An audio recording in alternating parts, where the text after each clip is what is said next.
ஒரு நாள் சக்கரவர்த்தி ஒருவர் வேட்டைக்காக ஒரு பரந்த வனத்திற்குள் சென்றார். அவருடன் மந்திரியும் சென்றார். ஆனால் காட்டுக்குள் சென்றவர்களுக்கு வழி தவறி போனது. கொடும் வனம், அதைவிட கொடிய பசி இருவரையும் வாட்டி வதைத்தது. மந்திரியோ அடர்ந்த வனத்தின் அழகில் மனதை பறிகொடுத்து விட்டார். உடனே ஒரு பெரிய மரத்தின் கீழ் அமர்ந்து ராம ராம என்று ராமநாம ஜபத்தை ஜபித்து கொண்டிருந்தார். சக்கரவர்த்தி பசி தாங்க முடியாமல் மந்திரியை நோக்கி, ஏதாவது உணவை சேகரித்து கொண்டு வாருங்கள், நிச்சயம் சிறிது தூரம் போனால் ஏதாவது வழி தென்படும் என்று கூற, மந்திரியோ, அரசே, என் வயிறோ உணவிற்கு ஏங்குகிறது, ஆனால் என் மனமோ ராமநாமத்திற்கு ஏங்குகிறது.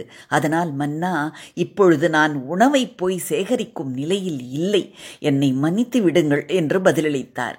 இதை கேட்டு சினம் கொண்ட சக்கரவர்த்தி தானே உணவை தேடிக்கொண்டு போனார்.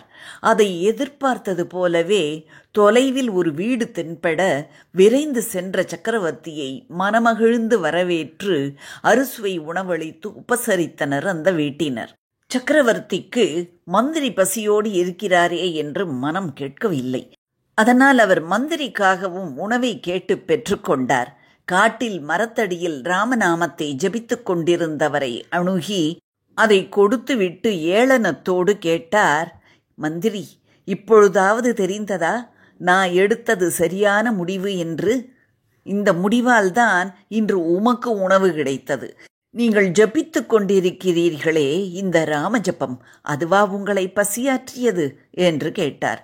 உணவை புசித்து கொண்டிருந்த மந்திரி அதை புசித்து முடித்துவிட்டு அமைதியாக, அரசே, உணவிற்காக மகா பெரிய சக்கரவர்த்தியான தாங்கள் ஒரு சாதாரண பிரஜையிடம் யாசிக்க நேர்ந்தது. ஆனால் என் பிரபு ராமரோ எனக்கு உணவை மாமன்னரான உங்கள் கையில் கொடுத்து அனுப்பியுள்ளார்.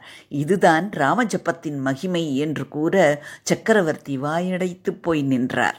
To watch more videos, please press the subscribe button and the bell icon.